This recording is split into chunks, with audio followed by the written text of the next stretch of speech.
देखा नवलतया प्रभूचे अद्भुत प्रेम भक्तांचे जे साध्यपण पार्थाचे करीतुवासी। आज या ठिकाणी चालू असलेला अखंड हरिनाम सप्ताह जगद्गुरु तुकाराम महाराज बीजोत्सवानिमित्त जवळजवळ तिसऱ्या तपपूर्तीकडे सुंदर अशी वाटचाल या ठिकाणी असलेला हा चालू असलेला अखंड हरिनाम सप्ताह ज्ञानेश्वरी ग्रंथ पारायण आणि गाथा पारायण हे या ठिकाणी कळंबोली हनुमान मंदिरावरती 33 वर्ष पूर्ण झालेला हा सोहळा आणि आज या ठिकाणी तिसऱ्या दिवसाची प्रवचन सेवा माझ्या सद्गुरूंच्या कृपेने आणि या सप्ताह कमिटीतील सर्व सहकारी आणि आपल्या सर्वांच्या वतीनं मला या ठिकाणी आजची या प्रवचन सेवा या ठिकाणी प्राप्त झालेल्या आहे। या प्रवचन सेवेसाठी घेतलेली ओवी संत ज्ञानेश्वर महाराज यांच्या ज्ञानेश्वरी ग्रंथातील 142 क्रमांकाची ओवी आज आपण या ठिकाणी प्रवचनासाठी घेतलेली आहे आणि या ओवीद्वारे संत ज्ञानेश्वर महाराज आपल्याला सांगतायत की जसं एखाद्या भक्ताला असं वाटतं की माझं देवावरती किती प्रेम आहे, देवाची मी जी काही सेवा आहे ती किती भक्तिभावाने करतोय, त्याच्यापेक्षा देवाचं आपल्या भक्तावरती असलेलं जे प्रेम आहे या प्रेमाची माहिती या ओवीद्वारे या ठिकाणी आपल्याला माऊली सांगतायत। देवाचं आपल्या भक्तावरती, देवाचं आपल्या शिष्यावरती असलेलं जे प्रेम आहे या प्रेमाची व्यथा या ओवीद्वारे मी आपल्या समोर या ठिकाणी थोडक्यामध्ये या ठिकाणी ठेवणार आहे, थोडक्यामध्ये आपल्याला सांगणार आहे। आज जवळजवळ या ठिकाणी माझ्या अगोदर सुद्धा या ठिकाणी जे काय प्रवचनकार असतील, कीर्तनकार असतील आणि आपण सर्व श्रोतेगण असतील, यांनी या ठिकाणी आतापर्यंत जी काही सेवा केलेली आहे आणि आपण श्रोते म्हणून आपण या ठिकाणी जी काही साथ केलेली आहे किंवा आज या प्रवचन सेवेसाठी आपण सर्वजण या ठिकाणी उपस्थित झाला, त्याबद्दल मी पहिल्यांदा आपल्या सर्वांचं मनापासून आभार व्यक्त करतो। योगायोग म्हणजे हे मारुती मंदिर आणि कळंबोली परिसर म्हणजे हे माझ्यासाठी माझं घर असल्यागतच आहे। या मारुती मंदिरावरती मी खूप लहान असतानापासून मी या मारुती मंदिरावरती भजन करतो आणि या मारुती मंदिरावरती असलेली ही जी काही टोळीतील सर्व आमचे सर्व मित्र परिवार असेल किंवा माझ्या वडिलांप्रमाणे असतील, माझ्या भावाप्रमाणे असतील, त्या लोकांचं पहिल्यापासून आमच्यावरती विशेष प्रेम आहे आणि या प्रेमाच्या विनंतीला मान देऊन आपण जी काय छोटीशी या ठिकाणी वेळी वाकुडी जी काय माझ्या श्री गुरूंच्या आशीर्वादाने जी काय मला आपणासमोर या ओवीचा जो काय अर्थ या ठिकाणी आपल्याला सांगता येईल तेवढा मी सांगण्याचा प्रयत्न करणार आहे।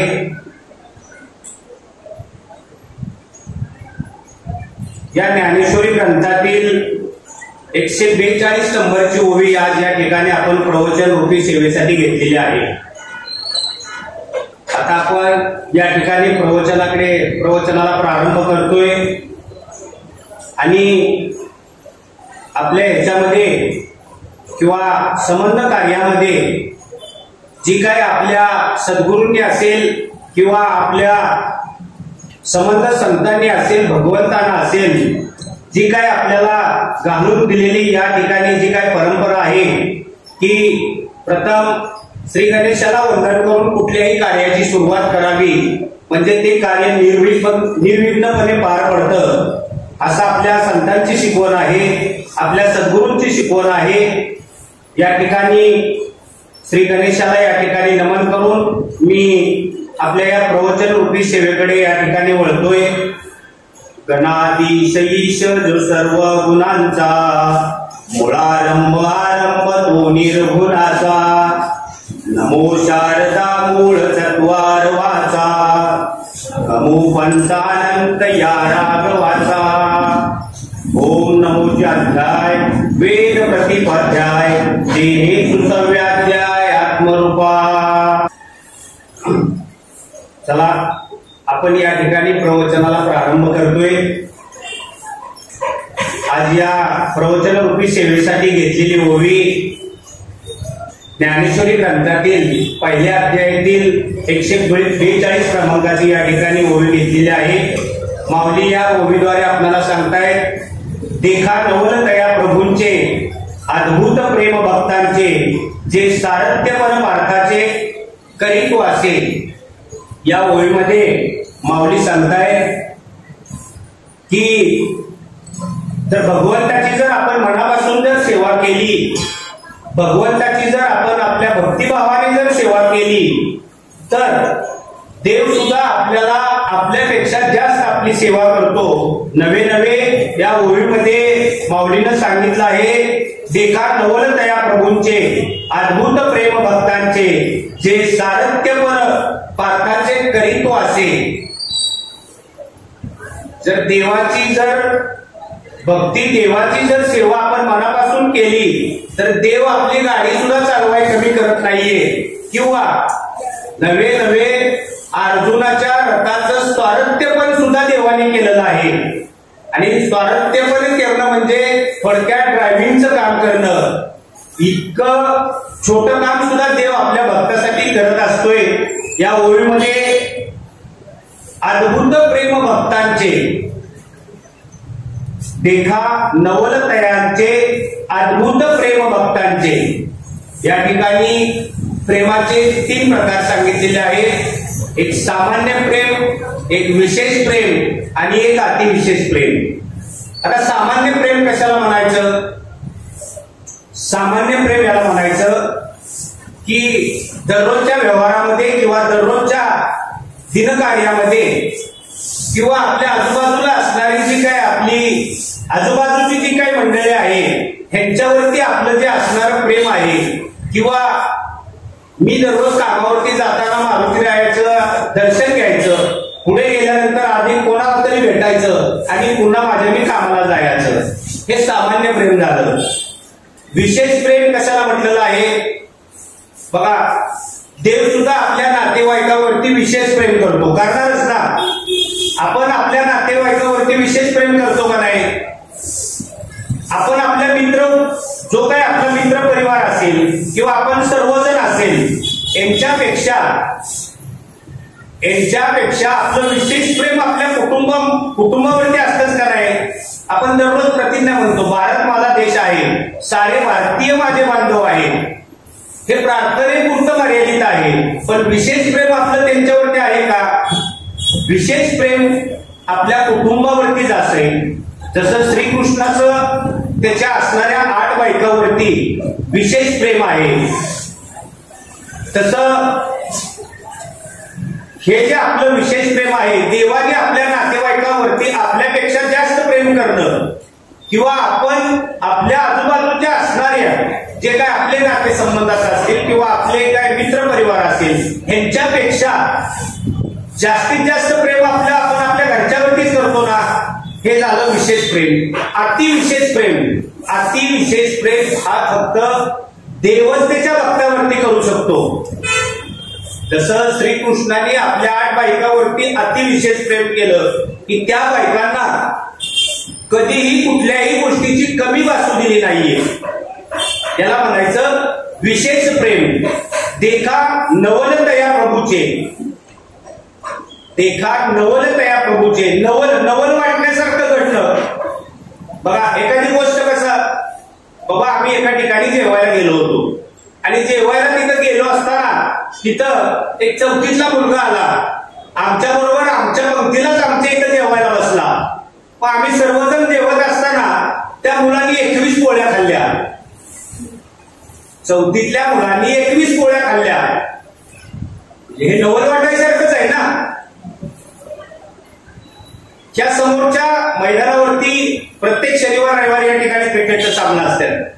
हे तर आपण सगळेच बघतो आणि ती सामने बघण्यासाठी ही सगळी वडीलधारी माणसं तिथं त्या ठिकाणी जात असतात. मग कधी कधी या दादांच्या मनामध्ये आलं की मी या ठिकाणी वर्ष झालं मी दररोज येतोय आणि हा फक्त सामना बघतोय. मग माझी पण इच्छा झाली आता तिथं जाऊन खेळायची. त्या पोरांना सांगितलं, बाबा ना तुम्ही जरा थांबा, मला आता खेळायची इच्छा झालेली आहे. आणि ते बाबा त्या ठिकाणी गेलं आणि गेल्यानंतर बाबांनी 6 बॉलमध्ये 6 सिक्स मारले. हे नवल घडण्यासारखंच आहे ना. माऊलीने या ओळीमध्ये आपल्याला सांगितले, देखा नवलतया प्रभूंचे अद्भुत प्रेम भक्तांचे, जे सारथ्यपण पार्थाचे करीतो असे. देवावरती आपण आपलं देवावरती असणारं प्रेम किंवा आपण देवाची केलेली जी काही भक्ती आहे, सेवा आहे, ह्या सेवेपेक्षा देवाचं आपल्यावरती किती प्रेम आहे हे या ओळीद्वारे आपल्याला आपल्या समोर या ठिकाणी मी सांगणार आहे. आणि मी सांगतोय, मी दररोज मारुती मंदिरामध्ये येतो, या मारुतीरायाचं दर्शन घेतो आणि या मारुतीरायाच्या शनिवारचा दिवस म्हणजे मारुतीरायांसाठी विशेष दिवस आहे. म्हणजे शनिवार हा मारुतीरायांचा दिवस आहे आणि त्या दिवशी मी दररोज जसं पाया पडत, दररोज जसं या ठिकाणी दर्शनाला येतो, तसं शनिवारी थोडस दररोजच्या पेक्षा वेगळं काहीतरी करतो. म्हणजे काय, मी मारुतीरायाला आठवणीला हार घेऊन येतो, एक श्रीफळ इथं या ठिकाणी वाहतो, अगरबत्ती लावतो आणि दररोजच्या पेक्षा थोडा वेळ देतो.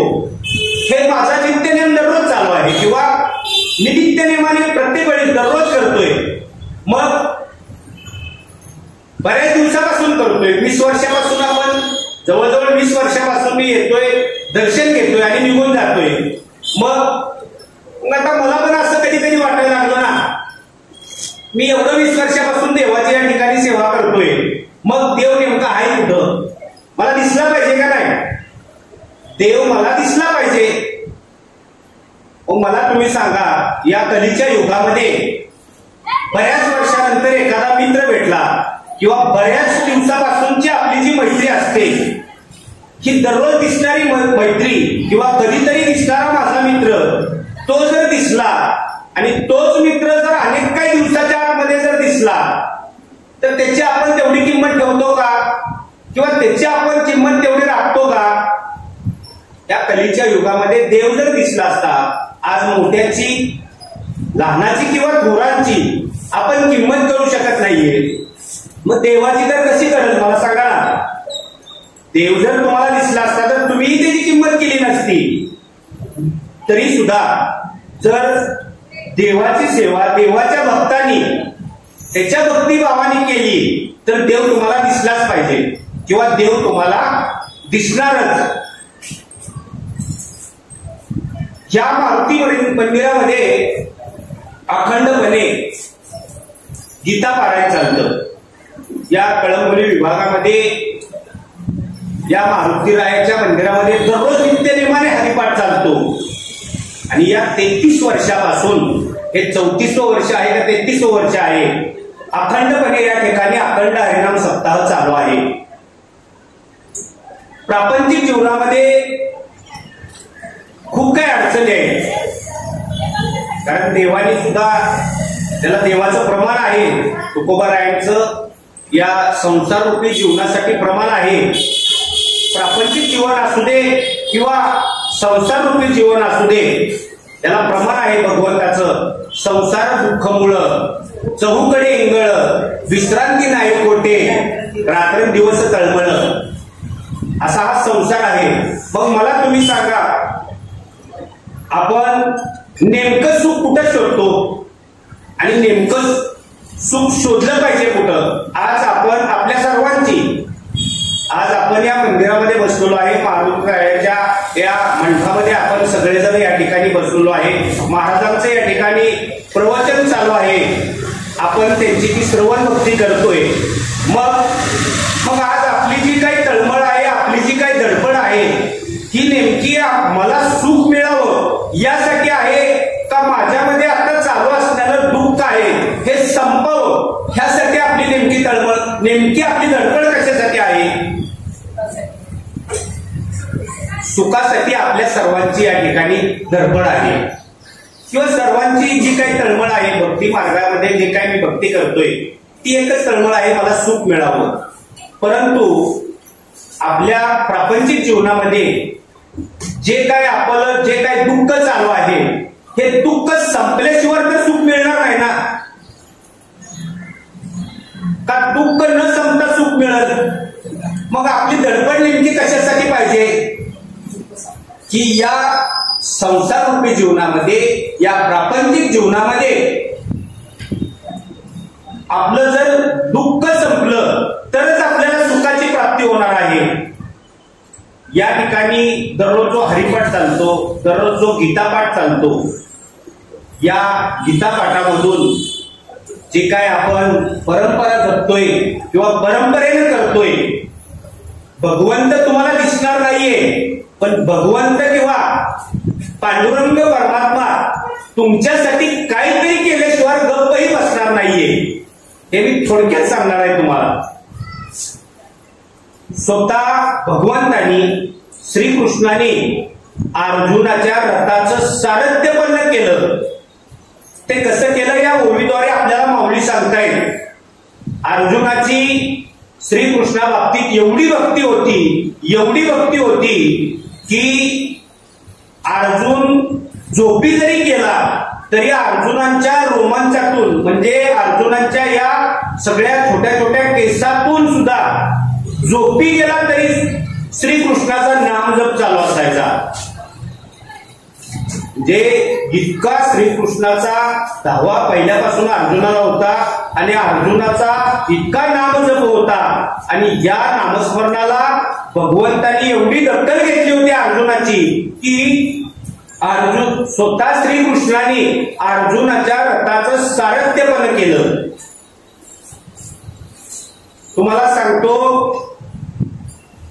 श्रीकृष्णाची एकच तळमळ होती एकच धडपड होती. अर्जुन हा खूप नेमबाज होता. अर्जुन हा धनुर्धारी होता आणि श्रीकृष्णाचं विशेष प्रेम होतं अर्जुनावरती. किंवा अतिप्रेम होतं. श्रीकृष्णाचं आपल्या अर्जुनावरती अतिप्रेम होतं. मग श्रीकृष्णांनी मनामध्ये आपल्या निश्चय ठेवला होता की मी माझ्या भक्तासाठी किंवा मी माझ्या अर्जुनासाठी जरी नाही काय करू शकलो तरी मला कसल्याही परिस्थितीत या पांडवांचं युद्ध जिंकून द्यायचं आहे.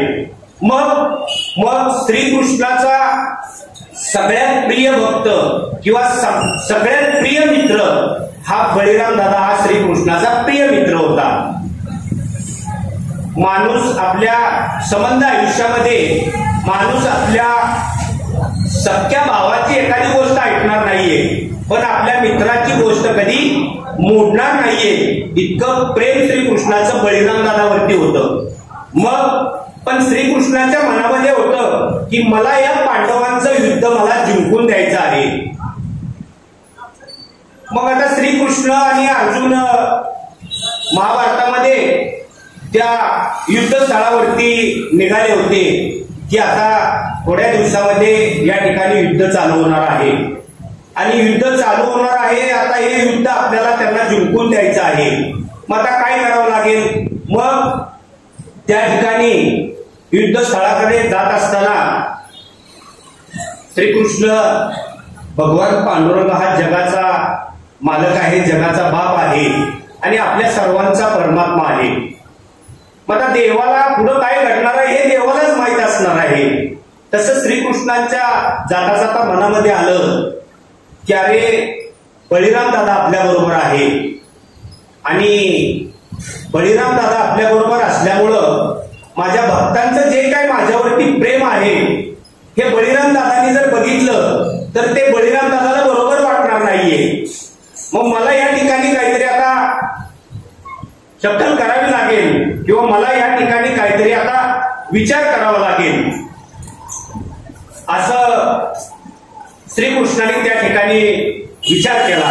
विचार केल्यानंतर त्या ठिकाणी दोघंही युद्धस्थळावर चालत चालत निघाले असताना त्या ठिकाणी श्रीकृष्णाने एक भाकड गाय तयार केली चालत चालतच. आणि ती भाकड अशक्त गाय तयार केल्यानंतर त्या ठिकाणी चालत चालतच बळीराम दादाचा त्या गायला धक्का लागला आणि ती गाय मरण पावली त्या ठिकाणी. मग आता बळीराम दादा चिंतेत पडले. बळीराम दादा श्रीकृष्णाला म्हणाले अरे अरे अरे अरे अनर्थ झाला, माझ्याकडून या ठिकाणी ब्रह्महत्या झाली, आता काय करायचं? मग मला दुर्योधन या युद्धामध्ये जो काही लढणार आहे किंवा दुर्योधनाला मला हे युद्ध करताना बघायचं आहे. बळीराम दादाचं मत होतं की मला दुर्योधनाने युद्ध जिंकलेलं बघायचं आहे आणि श्रीकृष्णांच्या मनामध्ये होतं की मला या 5 पांडवांना युद्ध जिंकून द्यायचं आहे. आता बळीराम दादा चिंतेत पडले की आता करायचं काय? आनंद झाला ना, माझ्याकडून ब्रह्महत्या घडली. मग आता बळीराम दादा श्रीकृष्णाला सांगताय दादा नेमकं करायचं काय? मला युद्ध तर बघायचं आहे, या दुर्योधनाचा पराक्रमी मला बघायचा आहे, मग आता काय करावं लागेल? मग श्रीकृष्ण म्हणले काय माहितीये का, आता तुमच्याकडून पाप घडलेला आहे आणि पाप घडल्यामुळं तुम्ही आता इकडं तिकडं हे युद्धस्थळावरती जाणं, युद्ध बघणं हे बरोबर नाहीये. तुमच्या हातून पाप घडलेला आहे, तुम्हाला भारत दौरा करावा लागेल. मग तरी सुद्धा बळीराम दादा बोलले नाही, मला माझ्या दुर्योधनाचा या ठिकाणी पराक्रम बघायचा आहे, मला असं कसं जाईल? मग श्रीकृष्ण बळीराम दादाला सांगताय अहो पापाचं ओझं डोक्यात घेऊन कुठं चांगल्या गोष्टी बघतायत का हो? किंवा पापाचं ओझं डोक्यावरती घेऊन आपल्या शिष्याचा पराक्रम सुद्धा बघितलाय का हो? काय नाही, तुम्ही भारत दौरा करायला जायचं. जे काही युद्धाचं असेल ना ते युद्ध मी सांभाळायला या ठिकाणी तयार आहे. शेवटी बळीराम दादाला ते ऐकावं लागलं आणि श्रीकृष्ण अर्जुनाला त्या ठिकाणी भेटण्यासाठी गेले असताना त्या ठिकाणी आता युद्ध चालू होणारच होतं.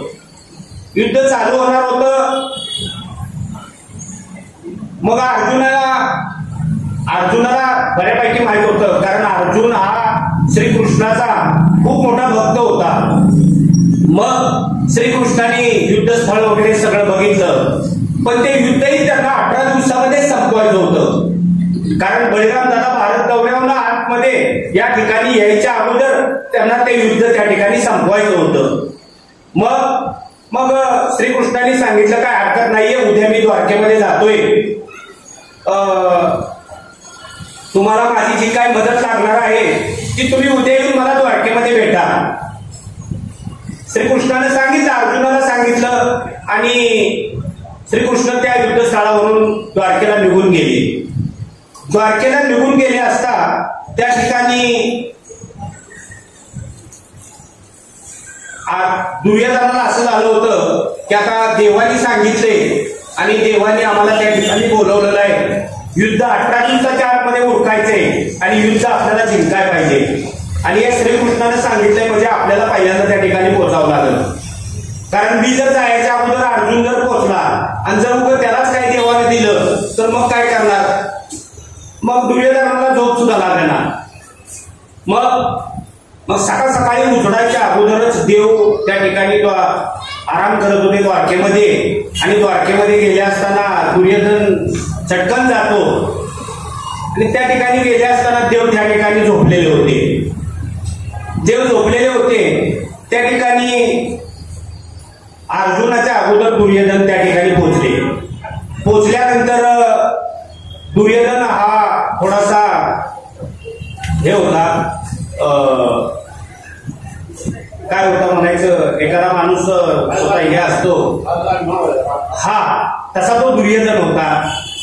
म्हणजे काय ते वाकड पण मोडणार नाही तसा हिशोबाचा तो दुर्योधन होता. आणि थोडासा त्याला अहंकार जास्त होता. दुर्योधन हा थोडा गर्विष्ठ होता, अहंकारी होता.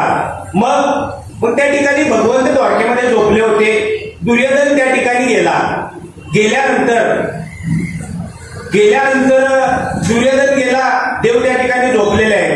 गेल्याबरोबर आपल्यामध्ये किंवा आपल्या संतांनी, आपल्या सद्गुरूंनी, आपल्या भगवंतांनी आपल्याला एक घालून दिलेली परंपरा आहे. भगवंताकडे आपण ज्यावेळी जातो, मारुती रायाकडे आपण ज्यावेळी जातो त्यावेळी मारुती रायाच्या पायाचं दर्शन घेणं ही आपल्याला घालून दिलेली आपली परंपरा आहे. किंवा देवाचे आपल्याला चरणस्पर्शच आपल्याला करणं ही आपल्याला घालून दिलेली परंपरा आहे. पण दुर्योधन थोडा अहंकारी असल्यामुळं दुर्योधन गेला आणि देव त्या ठिकाणी झोपलेले होते, त्यांच्या उशापाशी जाऊन बसला. बघा, व्यवहारामध्ये असेल किंवा चालू स्थितीमध्ये असेल, आपल्यापेक्षा श्रेष्ठत्व असलेला व्यक्ती किंवा आपले सद्गुरू असतील, आपले गुरु असतील किंवा आपल्यापेक्षा मोठी व्यक्ती असेल तर त्या व्यक्तीच्या खाली बसणं ही आपल्याला घालून दिलेली परंपरा आहे. आपल्यापेक्षा थोडक्यात सांगायचं म्हटलं मराठी भाषेमध्ये तर आपल्यापेक्षा मोठ्या माणसाजवळ ज्यावेळेस आपण जात असतो त्यावेळेस त्याच्या खाली बसणं हा सगळ्यात मोठा मोठेपणा आहे. ते काही लोकांना अजून तो कळत नाहीये. आता आपले सद्गुरू आहेत, आपले सद्गुरू जर आपले एखाद्या खुर्चीवर बसले तर आपण त्यांच्या बाजूच्या खुर्चीवर जाऊन बसणं योग्य आहे का? अजिबात नाहीये. आपण त्यांच्या चरणाजवळ बसणं हे योग्य आहे. तशी ती भगवंताने घालून दिलेली परंपरा आहे. पण दुर्योधन थोडा अहंकारी होता. तो गेला आणि भगवंताच्या डोक्यात तशी जाऊन तिथं बसला. बसल्यानंतर थोड्या काही वेळानंतर त्या ठिकाणी अर्जुन गेला. अर्जुन गेल्यानंतर अर्जुनानं बघितलं की देव या ठिकाणी झोपी गेलेले आहेत आणि आता देवाला उठवायचं कसं. मग त्या ठिकाणी अर्जुन गेला आणि देवाच्या पायाजवळ जाऊन बसला. पायाजवळ अर्जुन त्या ठिकाणी बसल्यानंतर थोड्या काही वेळानंतर देवाची त्या ठिकाणी निद्रा खोलली, म्हणजे देव झोपेतून उठले. आता झोपेतून ज्यावेळेस आपण झोपलेला असतो, झोपेतून आपण ज्यावेळेस उठतो त्यावेळेस आपल्याला नेमकं काय दिसणार? डोकं दिसणार की आपल्याला पाय दिसणार? आपल्याला पहिल्यांदा पायच दिसणार ना. आपण झोपेतून उठलो, डोळं उघडल्यानंतर आपल्याला पायच दिसणार ना. मग देवाला समोर अर्जुन दिसला. मग देवाने लगेच सांगितलं, अरे अर्जुना तू या ठिकाणी कधी आलायस? अरे मी झोपलो होतो, मग मला तू उठवायचं ना. हे एवढंच देव त्या ठिकाणी बोलला, तेवढ्या दुर्योधनाला लगेच राग आला. अहो मी त्यांच्या अगोदर आलोय. अरे बरोबर आहे, तू त्याच्या अगोदर आला असशील पण आता तू माझ्या डोक्याजवळ बसलाय, तो माझ्या पायाजवळ बसलाय आणि माझे डोळे उघडल्यानंतर पहिल्यांदा पायच दिसतील ना. मग म्हणून मी विचारलं की अरे मला अर्जुन माझ्या पायाजवळ बसलेला दिसला म्हणून मी विचारलं ना. ठीक आहे, काय हरकत नाही, तू पहिल्यांदा आला असशील. बरं ठीक आहे, काय हरकत नाहीये. आपल्याला युद्ध या ठिकाणी आता चालू होते. 18 दिवसाच्या आतमध्ये आपल्याला या ठिकाणी युद्ध संपवायचं आहे आणि तुम्हाला बोलवलं या कारणाने की या युद्धामध्ये माझी तुम्हाला काय लागणारी आवश्यकता असेल, माझ्याकडून काय जे काय पाहिजे असेल त्या गोष्टीसाठी मी तुम्हाला या ठिकाणी बोलवलेलं आहे. मग देव एवढं बोलत असताना दुर्योधनाने सांगितलं, हे बघ देवा, मी ह्याच्या अगोदर आलेलो आहे, जे काय असणार आहे ते पहिल्यांदा मला द्यावं लागणार आहे. मला जर दिलं मलाच द्यावं लागणार ना, कारण मी पहिल्यांदा आलो इथं. पण देव म्हणले ठीक आहे, काय हरकत नाहीये. देवाचं विशेष प्रेम हे अर्जुनावरती होतं आणि विशेष प्रेम अर्जुनावरती असण्याचं कारण अर्जुन हा श्रीकृष्णाचा खूप मोठा भक्त होता आणि देवाच्या परिवारापेक्षा श्रीकृष्णाच्या ज्या काही 8 पत्न्या होत्या त्यांच्यापेक्षा श्रीकृष्णाच्या नातेवाईकापेक्षा नव्हे संपूर्ण गोकुळ असेल, गोकुळातल्या सर्व सवंगड्यापेक्षा सगळ्यात जास्त प्रेम देवाचा अर्जुनावरती होतं. कारण अर्जुनाची देवाची भक्तीच खूप मोठी होती. मग देवाने सांगितलं ठीक आहे, काय हरकत नाही, उद्या युद्ध या ठिकाणी सुरुवात होते. आता मी तुम्हाला या ठिकाणी बोलवल्याप्रमाणे माझ्याकडे आता जे काय आहे ते तुम्हाला जे काय पाहिजे ते तुम्ही आता एकदा माझ्याकडून घेऊ शकता. मग देवाने सांगितलं बरं ठीक आहे दुर्योधना, तुझं म्हणणं आहे, मी पहिल्यांदा आलोय या ठिकाणी, अर्जुनाच्या अगोदर आलेलो आहे ना, तुला जे काय पाहिजे तुझं म्हणणं आहे ना, तर बोल काय पाहिजे. आता ते मी एका बाजूला आहे, मी काय शस्त्र वगैरे घेणार नाहीये. मी काय शस्त्र घेऊ शकतो का? मी काय ते घेऊ शकत नाहीये. परंतु माझ्याकडे या ठिकाणी 4000 सैन्य आहे. या ठिकाणी माझ्याकडे 4000 सैन्य आहे आणि एका बाजूला मी आहे. दुर्योधना तुला जे काय पाहिजे असेल ते तू सांग. दुर्योधनाने विचार केला. दुर्योधन म्हटलं आहे याला एकट्याला घेऊन काय करायचे. 4000 सैन्य घेतलं तर मला युद्ध जिंकायला काही अवघड जाणार नाहीये. मग देवाने सांगितल्याबरोबर दुर्योधनाने सांगितलं मला 4000 सैन्य या ठिकाणी पाहिजे. ठीक आहे म्हटलं, काय हरकत नाहीये, तू तुझ्या हिशोबाने मागणी केलेली आहे आणि तुला ते द्यायचं माझं कर्तव्य आहे. मग 4000 सैन्य देऊन टाकले. मग आता देवाच्या थोडं चेहऱ्यावरती किंवा देवाच्या हावभावावरती थोडासा नर्वसपणा त्या ठिकाणी आलाच. अरे माझा प्रिय भक्त अर्जुन आहे आणि माझ्याकडे जे काय असणार होतं ते मी आता या दुर्योधनाला देऊन बसलोय, पण आता अर्जुनाला मी काय देणार. देवाच्या मनामध्ये खटखट चालू झाली त्या ठिकाणी. मग देवाने अर्जुनाला विचारलं, बाबा अर्जुना, माझं जे काही सैन्य होतं ते आता या दुर्योधनाने घेतलेलं आहे, दुर्योधनाला मी दिलेलं आहे. आता तुझ्याकडे देण्यासाठी किंवा तुला आता काय पाहिजे हे देवाने अर्जुनाला विचारलं. अर्जुनाने देवाला सांगितलं की देवा, मला फक्त तुमचा हात माझ्या डोक्यावरती असावा किंवा मी जे काही लढाई लढणार आहे, मी जे काही युद्ध करणार आहे त्या युद्धामध्ये यशस्वी होण्याची ताकद किंवा यशस्वी होण्याचा आशीर्वाद मला तुमच्याकडून पाहिजे. देवाने त्या ठिकाणी अर्जुनाला आशीर्वाद दिला. देवाच्या सुद्धा डोळ्यातून त्या ठिकाणी अश्रू आल्या की एवढा माझा प्रिय भक्त आहे, त्या प्रिय भक्तांनी माझ्याकडे काय मागणी केलेली आहे. मग तरी सुद्धा देवाने सांगितलं काय हरकत नाहीये, आता जरी मी तुला काही देऊ शकलो नाही ना. मग युद्धस्थळावरती युद्ध चालू झालं. युद्धस्थळावरती युद्ध चालू ज्यावेळी त्या ठिकाणी चालू झालं त्यावेळी अक्षरशः तुम्हाला सांगतो, अर्जुनाने ज्यावेळी शस्त्र आपल्या हातामध्ये घेतली आणि अर्जुन आता आपल्या रथाकडे प्रस्थान करतोय, त्या रथाजवळ अर्जुनाच्या अगोदर भगवान श्रीकृष्ण त्या ठिकाणी जाऊन बसले आणि ते अर्जुनाला रथावरती चढण्यासाठी भगवान श्रीकृष्णाने आपली मांडी अर्जुनाला दिली आणि अर्जुनाला सांगितलं की अरे तुझा जसा पाय आहे, तुझा पायामध्ये जसे बूट आहेत, त्या बुटाचा पाय माझ्या मांडीवर ठेव आणि या रथामध्ये तू या ठिकाणी रथामध्ये चढ आणि युद्धाला सुरुवात कर. म्हणून माऊलीने या ओळीद्वारे सांगितले आपल्याला, देखा नवल तया प्रभूंचे अद्भुत प्रेम भक्ताचे, जे सारथ्यपण भारताचे करीत असे. मग अर्जुन आणि देवाच्या मांडीवरती पाय ठेवून रथामध्ये चढायचं आणि त्या अर्जुनाचा रथ स्वतः देवाने हाकायचा. इतकं प्रेम होतं देवाचं अर्जुनावरती. एक दिवस अर्जुन असाच या ठिकाणी युद्धस्थळावरून बाहेर चालला होता. बाहेर चालल्यानंतर असं जात असताना त्या ठिकाणी अर्जुनाला जाता जाता बजरंगबलीची गाठ पडली, मारुती रायाची गाठ पडली. आणि मारुती राया हा रामाचा खूप मोठा भक्त होता. आणि मारुती राया हे ब्रह्मचारी आहे. शंकराचा अवतार म्हणजे मारुती राया.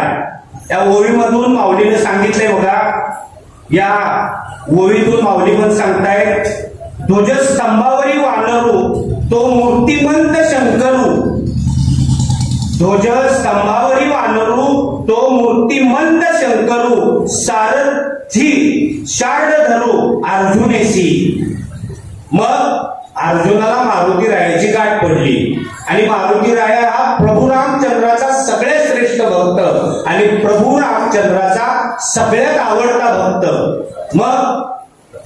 मग अर्जुन मारुती रायाला जाता जाता दोघं असंच एका बाजूला त्या ठिकाणी उभं राहिलं होतं. आणि अर्जुन मारुती रायाला विचारतात, अरे मारुती राया, तू असं सांगतोय किंवा तुझे रामप्रभूले धनुर्धारी होते वाटतं किंवा खूप धनुर्धारी आहेत.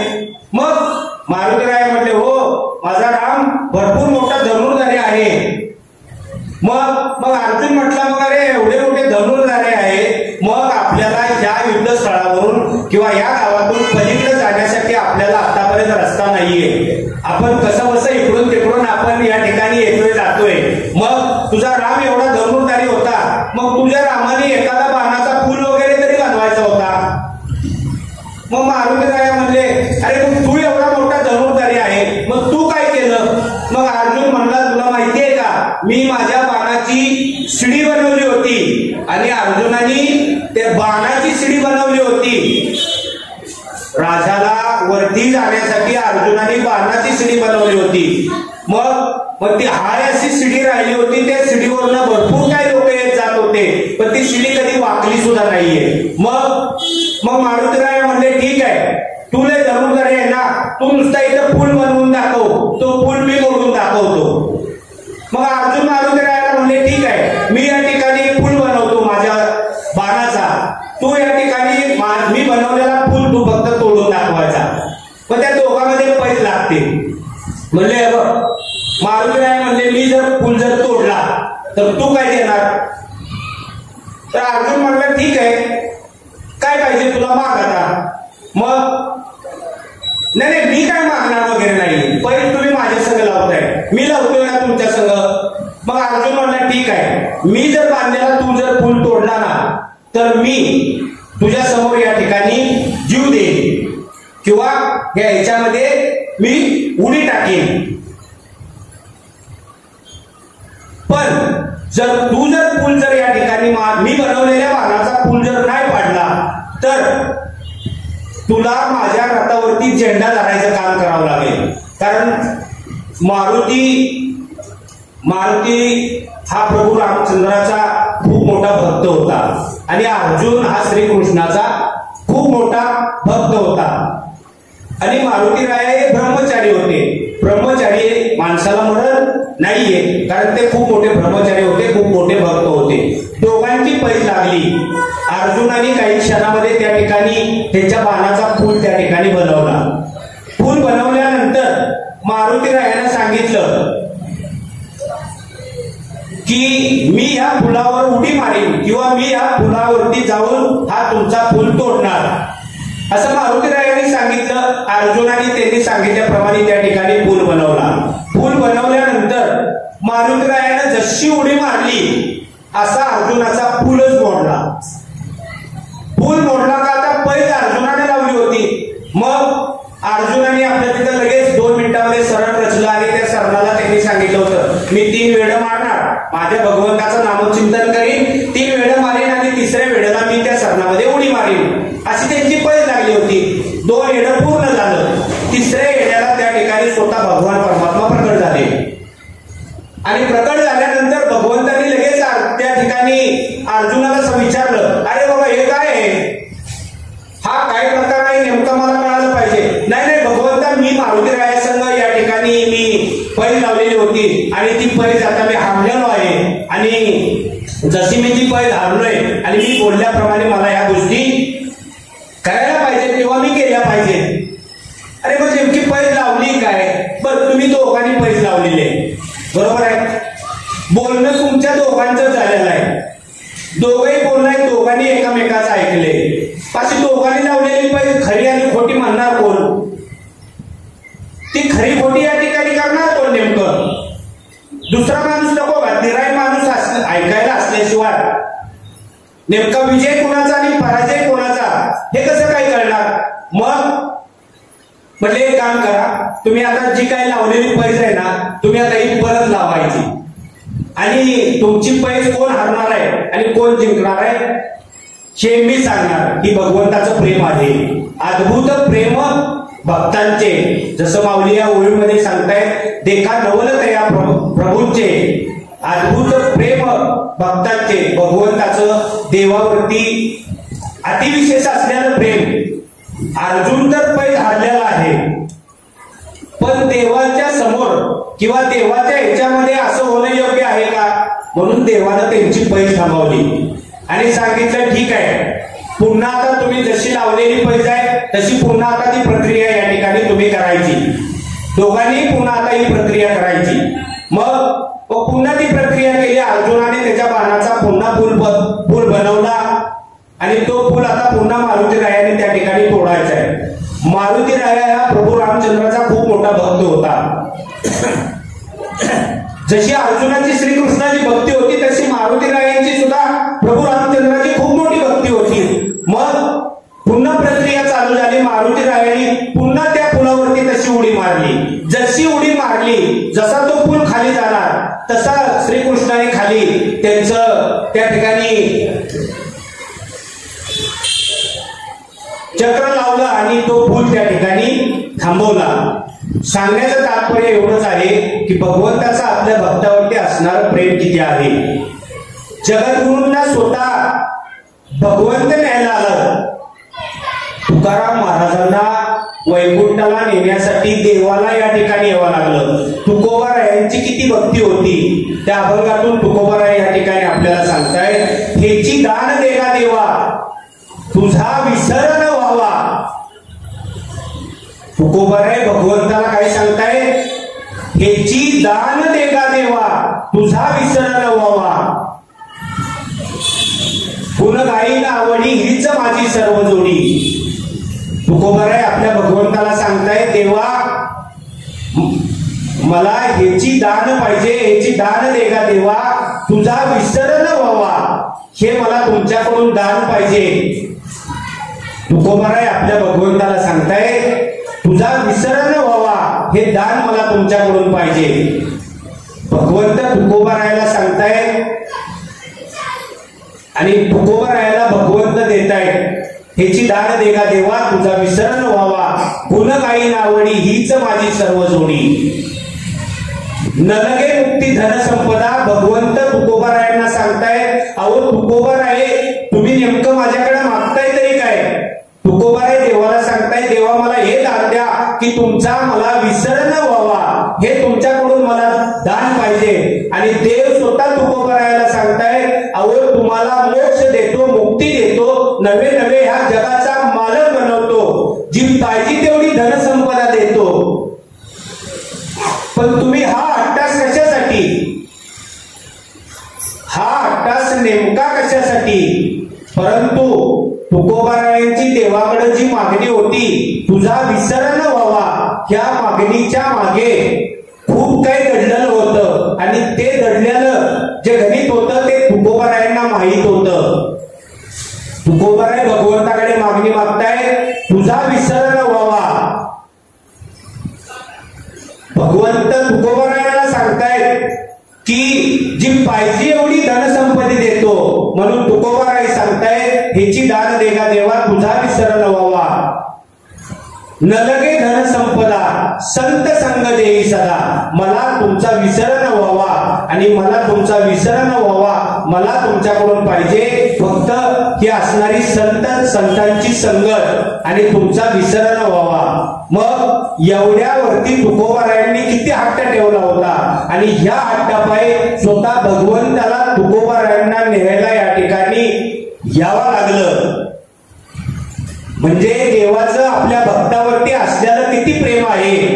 या जगाच्या पांडुरंगाला दररोज या पांडुरंगाला, पंढरीशाला, या पांडुरंग परमात्म्याला दररोज त्या ठिकाणी नामदेव महाराजांचे वडील दररोज निवड दाखवायचे. हा त्यांचा नित्य नेम होता. आणि पंढरपूरमध्ये नामदेव महाराज ज्या ठिकाणी वास्तव्य करीत होते त्या पंढरपूरमध्ये, पण त्या नामदेव महाराजांच्या वडिलांचा त्या ठिकाणी नित्य नेम होता की देवाला नैवेद्य दाखवल्याशिवाय आपल्या घरामध्ये कुणी जेवण करणार नाहीये, हा त्यांचा पहिल्यापासूनचा नित्य नेम होता. परंतु एक दिवस नामदेव महाराजांच्या वडिलांना कुठंतरी बाहेर जायचे असल्या कारणाने नामदेव महाराजांचे वडील नामदेव महाराजांना सांगतायत की अरे नाम्या, उद्या मला माझ्या कामानिमित्त कुठंतरी बाहेर जायचं आहे आणि उद्या भगवंताला तुम्हाला नैवेद्य घेऊन जायचं आहे.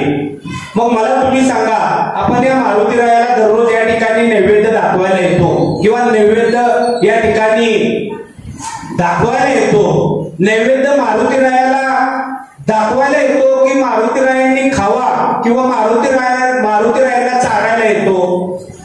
आपण दररोज मारुतीरायांना या ठिकाणी नैवेद्य घेऊन येतो, ही गोष्ट मान्य आहे का नाही? मग मारुतीरायांना दाखवायला येतो का मारुतीरायांना चारायला येतो? मला तुम्ही सांगा. आपण नुसतं दाखवायला येतो, परंतु नामदेव महाराजांचे वडील दररोज पांडुरंग परमात्म्याला दररोज जे काय असणारा नैवेद्य आहे हे चारायला जात होते किंवा देवाला जेवायला घालण्यासाठी जात होते. मग एक दिवस नामदेव महाराज स्वतः नैवेद्य घेऊन पांडुरंग परमात्म्याच्या त्या मंदिरामध्ये गेले आणि मंदिरामध्ये गेले असताना त्या ठिकाणी नैवेद्य घेऊन गेले. त्या कडकटीवरती भगवंत असे कमरेवरती हात देऊन उभे होते. त्या ठिकाणी नामदेव महाराज त्या ठिकाणी मंदिरामध्ये गेले आणि देवाला नैवेद्य त्या ठिकाणी दाखवायला गेले. आता देवाला नैवेद्य दाखवायला गेल्यानंतर तो देव त्या ठिकाणी नैवेद्य खाणार आहे का? नाही. खातो का? आपण बघितलंय का खाताना? नाही. पण वयाच्या 5व्या वर्षी नामदेव महाराज त्या ठिकाणी मंदिरामध्ये देवाला नैवेद्य घेऊन गेलेले आहे. मग आता नैवेद्य घेऊन गेले. देवाच्या समोर त्यांनी नेलेला पंचपक्वानाचा जो काही नैवेद्य होता देवाच्या समोर त्या ठिकाणी ठेवला आणि नामदेव महाराज देवाला विनवणी करायला लागले, हे देवा लवकर जेव बाबा, मला भूक लागलेली आहे, लवकर जेव, म्हणजे मला घरी गेल्यानंतर जेवायला बरं. ते विनवणी करतायत भगवंताला. आता देव जेवणार आहे का नाही आपल्याला माहित आहे. साधं उदाहरण देतो. आपल्या घरामध्ये जर आपलं एखादं लहान मुलगा जर जेवत नसेल, त्याची आई ज्यावेळी चुलीवरती स्वयंपाक करते त्यावेळेस त्या ठिकाणी त्या बाळाला काय म्हणते, हे पाठसारखं येऊन जेव, नाहीतर आता ही चुलीकडे जळकं लाकूड घेऊन तुला मारेल. सहज म्हणते का नाही? तसं नामदेव महाराज देवाला सांगतायत, देवा लवकर जेव बाबा, मला पण भूक लागलेली आहे. आता देव जेवणार आहे का? मग नामदेव महाराजांना सुद्धा कंटाळा आला. नामदेव महाराज पुन्हा देवाची मनापासून विनवणी करतायत, भक्तिभावाने देवाची विनवणी करतायत. हे बघ देवा, मला वडिलांनी सांगितलंय नाम्या, देव जेवल्याशिवाय तू जेवायचं नाहीये. मग आता काय करायचं मला सांग. तू जर नाही जेवला तर घरी गेल्यानंतर वडील मला मारणार आहे. मग आता घरी जाऊन मार खाण्यापेक्षा मी आता तुला शेवटचं सांगतोय, जर आता तू जर या ठिकाणी मी आणलेलं जेवण जर जेवला नाही ना, तर तुझ्या समोर असणाऱ्या पायरीवरती मी माझं डोकं आपटून या ठिकाणी जीव देईन, तुला या ठिकाणी जेवावं लागेल. हे नामदेव महाराज देवाला सांगताय. 5 वर्षाचा मी नामे आहे, 5 वर्षाचा मी असताना सुद्धा मी तुला या ठिकाणी नैवेद्य घेऊन आलोय, मी किती तुझी विनवणी करतोय, अरे जेव बाबा. इथं जर तू जर नाही जेवला तर मला घरी गेला मार खावा लागणार, मग घरी जाऊन मार खाण्यापेक्षा मी तुझ्या पुढे माझा जीवच देतो. मग त्या ठिकाणी नामदेव महाराज गेले आणि त्या पायरीवरती डोकं आपलं आपटूनच आता जीव द्यायचा असा त्यांनी निश्चय केला. मग नामदेव महाराज गेले आणि त्या पायरीवरती आपलं डोकं आपटणार, तेवढ्यात नामदेव महाराजांच्या कपाळाला एकदम असा मुलायम आणि सॉफ्ट असा हात लागला. हात लागल्यानंतर स्वतः भगवंतांनी नामदेवांच्या कपाळाला हात लावला नामदेव महाराजांच्या, आणि नामदेव महाराज देवाला सांगताय, अरे नाम्या वेडा आहेस का रे, दगडाचा देव कधी जेवतो का रे. नामदेव महाराज सुद्धा खूप हुशार होते.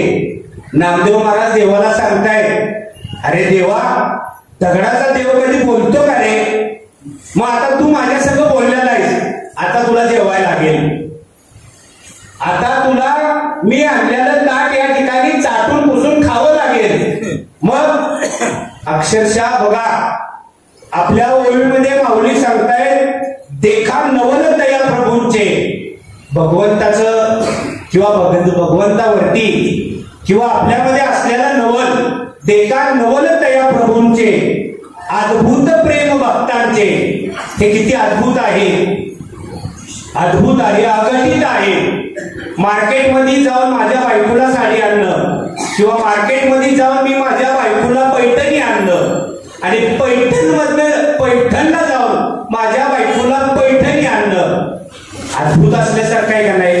हे किती अद्भुत प्रेम आहे देवाचं आपल्या भक्तावरती, किती अद्भुत प्रेम आहे. जे स्वारथ्यपण पार्थाचे करी निवासे.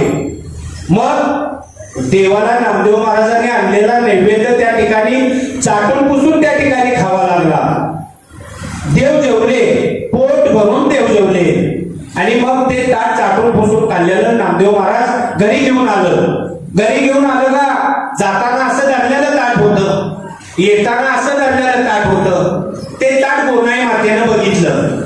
गोनाई मातेनं बघितल्याबरोबर गोनाई माता नामदेव महाराजांना म्हणते, अरे नाम्या कार्त्या तुला काही दम निघला नाही का रे, तुला सांगितलं होतं का नाही, लगेच तिकडून ताट पुसून चाटून पुसून खाऊन आलास. नामदेव महाराज आईला सांगताय, गोनाई मातेला सांगते, अगं आई मी नाही ते खाल्लं किंवा मी नाही जेवण केलं, मग कोणी जेवलं रे, ते काय पांडुरंग जेवला का. हो आई, अगं त्या ठिकाणी पांडुरंग जेवला. अरे लबाड बोलतोय नाम्या. नामदेव महाराज त्यांच्या आईला थोडस हे होऊन बोलताय, अगं आई मी कधी खोटं नाही बोलत ग, तू दिलेला जो काही नैवेद्य होता त्या ठिकाणी सगळं देवानी खाल्ला ग. मग मला तुम्ही सांगा,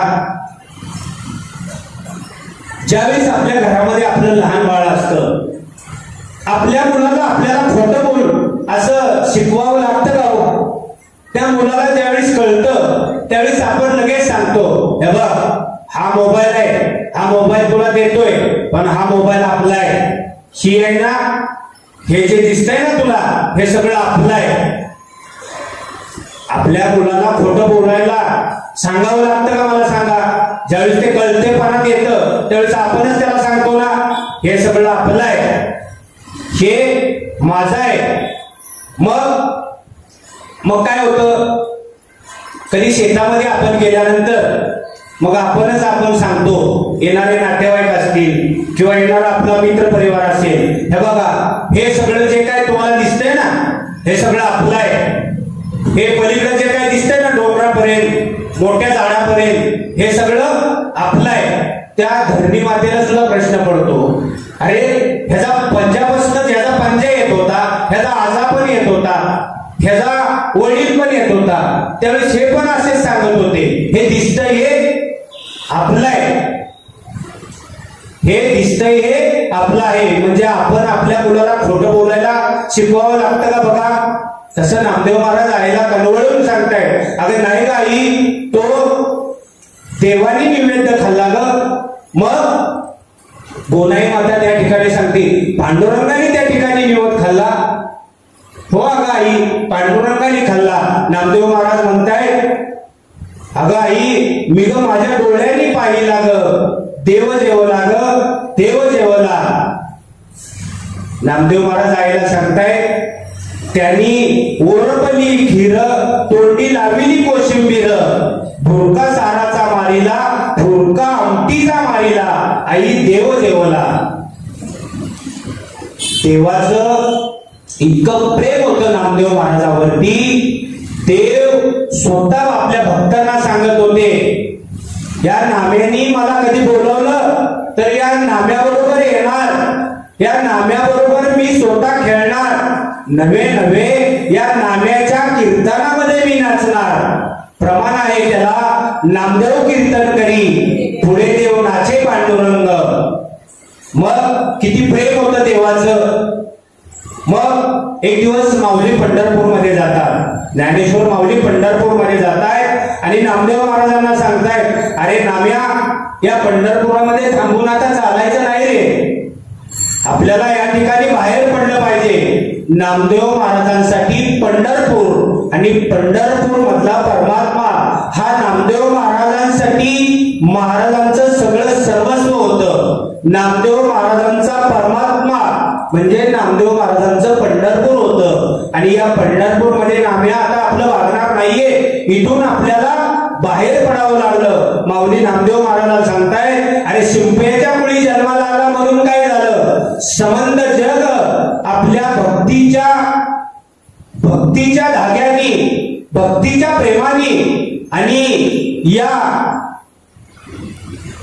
प्रेमाच्या सुईनी शिवाय चाललेले संबंध जग शिवाय चाललेला हा नामदेव महाराज किंवा या नाम्या इथं आपलं वागणार नाहीये.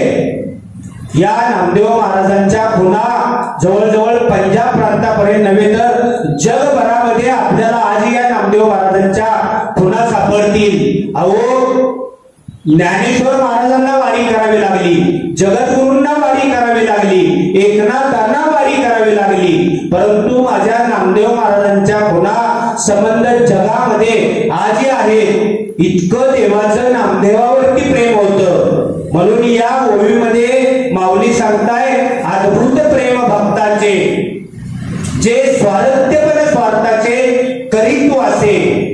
बघा, जसं आपल्याला वाटतं माझं देवावरती प्रेम आहे, तसं देवाचं माझ्यावर नाहीये. पण असं नाहीये. हा संबंध संबंध आपला जो असणारा प्रापंचिक क्षेत्र असेल, आपलं जे संबंध जीवन असेल, या जीवनामध्ये येणाऱ्या अडचणी असतील, येणाऱ्या प्रत्येक गोष्टीला जर कोण थांबवत असेल किंवा आपल्या डोक्यावर जर ज्याचा आशीर्वाद असेल, आपल्या सद्गुरूंचाच आशीर्वाद असेल किंवा आपल्या भगवान परमात्म्याचा आशीर्वाद आहे, म्हणून हे जग चाललेलं आहे. एक साधं उदाहरण देतो. बघा, मनापासून जर आपण भगवंताचं नामचिंतन केलं, मनापासून जर आपल्या समर्थांचं, आपल्या सद्गुरूंचं जर स्वरूप मनापासून जर आपण आपल्या डोळ्यासमोर आणलं, तर त्यांना त्या ठिकाणी प्राप्त व्हावं लागतं, त्यांना त्या ठिकाणी यावं लागतं. इतकं देवाचं आपल्यावरती अद्भुत प्रेम आहे. या ज्ञानेश्वरी ग्रंथाचं थोडक्यात आपल्याला थोडक्यात वर्णन देतोय. वेळेचं आपल्याला थोडस भान ठेवायचं आहे, थोडस वर्णन करतो. हा ज्ञानेश्वरी ग्रंथ माऊलींनी वयाच्या 16व्या वर्षी लिहिला. बघा, वयाच्या 16व्या वर्षी माऊलीनं ज्ञानेश्वरी ग्रंथ लिहित असताना, ज्ञानेश्वरी ग्रंथ हा आपल्यासाठी नवीन नाहीये. भगवद्गीता म्हणजे ज्ञानेश्वरी आहे. आज ज्या ज्ञानेश्वरीला आपण ज्ञानेश्वरी असं आपण म्हणतोय, ह्या ज्ञानेश्वरीचं संस्कृत भाषेचं मराठी भाषामध्ये जे रूपांतर केलं आणि रूपांतर केलेला जो काही ग्रंथ आहे, त्या ग्रंथाचं नाव आहे ज्ञानेश्वरी. मग ही ज्ञानेश्वरी वयाच्या 16व्या वर्षी माऊलींनी आपल्यासारख्या आपल्यासारख्या भक्तासाठी, आपल्यासारख्या श्रोते वर्गासाठी किंवा या संत मंडळींसाठी संस्कृत मधील मराठी भाषांमध्ये रूपांतर करून आपल्यासाठी हा जो काही ग्रंथ ठेवला आणि या संबंध मराठी भाषेच्या ग्रंथातून संबंध भगवंताचं प्रेम, भगवंताची भक्ती, भगवंताचं युद्ध जे काही या मराठी भाषेमध्ये रूपांतर या ठिकाणी करून आपल्या समोर आज ज्या ग्रंथातील आपण ओवी घेतली तो ग्रंथ हा ज्ञानेश्वरी ग्रंथ, ह्या ज्ञानेश्वरी ग्रंथ हा संत ज्ञानेश्वर महाराजांनी या ज्ञानेश्वरी ग्रंथाचं नाव ठेवलेला ग्रंथ नाहीये। आज आपल्यामध्ये आपण आपल्यावर विचार करा, आपण आज जी काय आपल्या या कलियुगामध्ये जी चाललेली लढाई आहे ही किती प्रतिष्ठेची लढाई आहे मला सांगा बरं। या चालू असलेल्या अखंड हरिनाम सप्ताहामध्ये इथेही सप्ताह कमिटी आहे। या कमिटीमध्ये असं कोणाला वाटतंय का की येणाऱ्या भाविकांनी किंवा कमिटीमध्ये या बाकीच्या लोकांनी इतरांचंच ऐकून सगळ्या गोष्टी केल्या पाहिजे असं कोणाला वाटतं का? प्रत्येकाला वाटतं की तुम्ही सगळ्यांनी माझं ऐकलं पाहिजे। म्हणजे ही किती प्रतिष्ठेची लढाई चालू आहे, प्रतिष्ठेचं या ठिकाणी किती गुणगान चालू आहे। आणि याच्यामध्ये ही ज्ञानेश्वरी आपल्याला मराठी भाषेमध्ये जरी संत ज्ञानेश्वर महाराजांनी जरी आणले असेल तरी या ज्ञानेश्वरी ग्रंथाचं नाव हे नामदेव महाराजांनी या ज्ञानेश्वरी ग्रंथाला ज्ञानेश्वरी असं नाव दिलेलं आहे। म्हणून या नामदेव महाराजांची ओवी आहे, वाचावी ज्ञानेश्वरी नामा मने ग्रंथ श्रेष्ठ ज्ञानेश्वरी एक तरी ओवी अनुभवावी। या ज्ञानेश्वरी ग्रंथाचं नाव संत जनाबाईंनी दिलेलं आहे किंवा जनाबाईंनी ठेवलेलं आहे। म्हणून जनाबाई आपल्या ओवीद्वारे सांगतायत, वाचावी ज्ञानेश्वरी डोळा पाहावे पंढरी, अशी ही ज्ञानेश्वरी आणि श्रेष्ठ अशी ज्ञानेश्वरी माऊलींना आपल्याला या ग्रंथाचं मराठी भाषेमध्ये रूपांतर करून आपल्याला हा सुंदर असा ग्रंथ दिलेला आहे। संबंध मानव जातीच्या मनामध्ये, प्रापंचिक क्षेत्रामध्ये आणि या संसारिक क्षेत्रातून बाहेर येण्यासाठी हा सुंदर असा आपल्याला ग्रंथ माऊलींना आपल्यासाठी दिलेला आहे। या मारुतीरायाच्या सभामंडपामध्ये चालू असलेल्या या सोहळ्यामध्ये आपल्याला मनापासून विनंती करतो, आपण सर्वांनी जमल त्या वेळेमध्ये, जमल तेवढी या दररोजच्या नित्यक्रमामध्ये आपल्या असलेल्या संसारिक रूपी जीवनामध्ये मिळेल त्या वेळेमध्ये या ज्ञानेश्वरी ग्रंथातील आपण एका तरी ओवीचं किंवा एक तरी ओवी वाचावी अशी आपल्याला विनंती करतो। आणि या चालू असलेल्या अखंड हरिनाम सप्ताहातील आज तिसऱ्या दिवसाची सेवा आज या ठिकाणी आपल्या सर्वांच्या आशीर्वादाने मला या ठिकाणी या सेवा आपण या ठिकाणी प्राप्त करण्याची संधी दिली। आणि या प्रवचन रूपी सेवेमध्ये चालू असलेल्या या प्रवचन रूपी सेवेमध्ये मला जे काही माझ्या सद्गुरूंच्या आशीर्वादाने आपल्यापर्यंत जे काही पोहोचवता आलं ते आपल्यापर्यंत मी पोहोचवण्याचं काम केलेलं आहे। आपण या ठिकाणी ही प्रवचन रूपी सेवा या ठिकाणी मी माझ्या समर्थ सद्गुरू आणि इंचगिरी संप्रदायाचे आमचे समर्थ सद्गुरू शंकर महाराज रसाळ दादा किंवा पांडुरंग महाराज रसाळ अण्णा यांच्या चरणी ही सेवा मी समर्पित करतो। आपल्या सर्वांच्या चरणी ही प्रवचन रूपी सेवा या ठिकाणी मी समर्पित करतो आणि या ठिकाणी सेवा थांबवतो। आपण सर्वजण या ठिकाणी प्रवचन रूपी सेवेसाठी आपण आलात त्याबद्दल पुन्हा एकदा आपल्या सर्वांचं मनापासून खूप खूप आभार व्यक्त करतो। त्याचबरोबर आजच्या या चालू असलेल्या प्रवचन रूपी सेवेसाठी आमचे गुरुस्थानी असलेले आमचे मार्गदर्शक हरिभक्त पराय अनिल महाराज पाडळे असतील, त्याचबरोबर या कळंबोली विभागामध्ये गेली 15 वर्षापासून आपल्या सर्वांच्या आशीर्वादाने, या बजरंग बलीच्या आशीर्वादाने आणि या संबंध टोळीच्या आशीर्वादाने या कळंबोली विभागामध्ये आमचं भैरवनाथ भजन मंडळ या ठिकाणी खूप सुंदर असं कार्यरत आहे। आणि आमच्या मंडळाचे माझे सहकारी धनाजी महाराज आहे किंवा आमच्या या भगिनी आहे किंवा माझ्या संप्रदायातील माझ्या गुरु भगिनी या ठिकाणी आलेल्या आहेत। आणि आपण सर्वजण या ठिकाणी आलेले आहेत। मंदिराच्या आतमध्ये बसून, मंदिराच्या आसपास बसून आपण सर्वांनी ही माझी छोटीशी प्रवचन सेवा सुंदर अशी श्रवण केली, त्याबद्दल पुन्हा एकदा आपल्या सर्वांचं खूप खूप आभार व्यक्त करतो आणि या ठिकाणी थांबतो। पुंडलिकावरती विठ्ठल, श्री ज्ञानदेव तुकाराम, पंढरीनाथ भगवान की जय, माऊली ज्ञानेश्वर महाराज की जय, जगद्गुरु तुकाराम महाराज की जय, नाथसाहेब महाराज की जय। अवधूत चिंतनम श्री गुरुदेव दत्त। आथा विश्वात्मके देवे, येणे वाक्ये ते तुळसावे, तुळसोनी मज द्यावे पसाय दान हे, जे खळांची व्यंकटे चालो, तया सद्धर्मी रती वाळो, भूता परस्परे पडो, मैत्र दिवांचे दुरितांचे तिमिर लावो, विश्व स्वधर्म सूर्य पाहो, देवांचे लतोते लावो, प्राणी जात वर्षद सगळ मंगळी, ईश्वर निष्ठांची मांद्याळी, अनावरत भूमंडळी भेटू दूता, चला कल्पतरूंचे आरव, चेतना चिंतामणीचे गाव, बोलतेचे आरव पियुषांचे, चंद्रमे अलांछन, मार्तंडचे तापहीन, हे सदा सर्व सज्जन सोयरे होतो, किंबहुना सर्व सुखी, ऊन होणी ती लोकी, भजी